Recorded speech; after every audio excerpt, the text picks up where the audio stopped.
Hey everyone, this is John from Models by John Michael.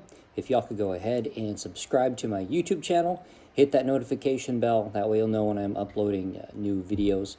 The other thing you can do is follow me on Facebook and Instagram. It's the same name, Models by John Michael, and you can check out some of the content that I've got posted on there. So in this video, what I like to do is give you an in-progress build review of a model that I'm doing right now for a friend who is retiring from the U.S. Air Force at the end of this month, the end of May 2022. So the model I'm doing, it's a Minicraft B-1B or B-1A Lancer, B-1B Lancer, but I'm not building it using the stock decals or anything like that. I ordered aftermarket decals for it. My friend was stationed at Ellsworth Air Force Base in South Dakota, so I'm doing it as a jet from Ellsworth. And this is, I'll show you what the model looks like right now. So I've started to put some decals on it. So you can see the forward where they have the refueling receptacle. A few little decals there, some decals on the wings. So I'm not very far in it. The model kit itself isn't very detailed. And if you look at the body here, especially on the top, there are no panel lines. It's just all smooth. And then underneath you got the bomb bay doors. And on the wings you have some flap detailing and stuff like that. Although it's not necessarily realistic or accurate. But this is going to be just a shadow, or not a shadow, just a shelf display model. So I didn't really go for a kit that was accurate as far as like the real bird goes. And I went with the smaller scale, the 1/144th scale, because I didn't want to give him a model that was going to be like 1/48 scale, because this is 1/144th. And this model as it sits is, I'd say roughly maybe 8, maybe 9 inches long. So, I mean, it's not a small model even at this scale. So you figure a 1/48 scale would be double the size, roughly, maybe more than that. So I just wanted to save room for him. That way he didn't have this enormous model that I was giving him, especially if he wants to like put it in his office or something like that after he retires. The kit goes together fairly simply, but the seams and things on this kit do require a fair amount of putty and TLC and things like that, especially up here for the cockpit.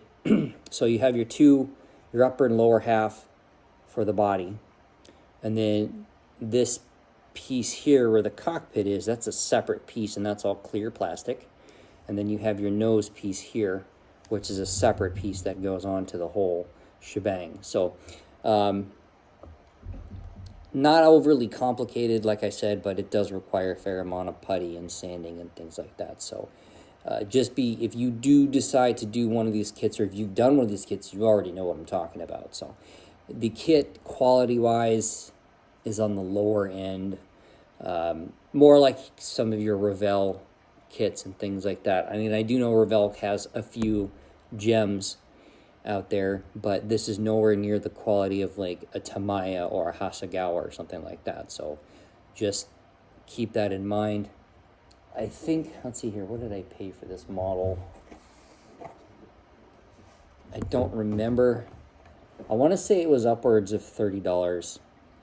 Not 100% certain on that. So if you look online, or if you look at your local hobby shop, you'll know exactly what I'm talking about. But it's a Minicraft. It's by Minicraft Model Kits, the B-1A Lancer. So this is what the box art looks like. I know I already showed the box to you, but just figured I'd show it again a little bit more this time around. The aftermarket decals that I got were from Caracal Models. I think I bought these on Sprue Brothers, if I'm not mistaken. So you can find, the appropriate decals for the bird that you want to build if you don't want to build the ones that are in the box stock.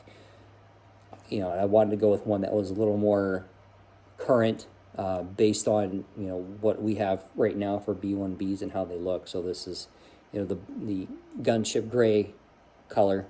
This is actually Tamiya, I think it's XF24, I want to say.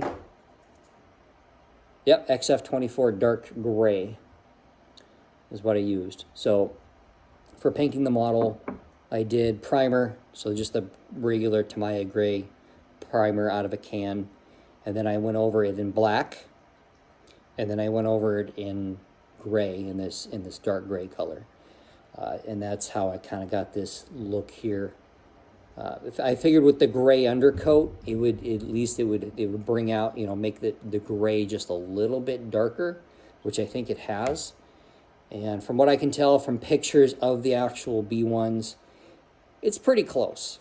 The other thing too, for those of you wondering, the wings do articulate, so you can move them in and out. So just, there you go. So they do move.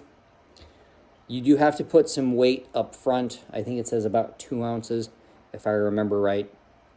So, and so you have a cockpit piece that actually goes inside here, you know, underneath your clear part, and then right behind the cockpit is where you put your weight.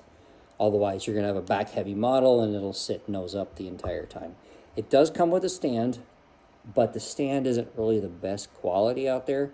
You'd have to put a hole, I think, back in this portion of the model here. I chose not to do that. I just wanted to have it wheels down.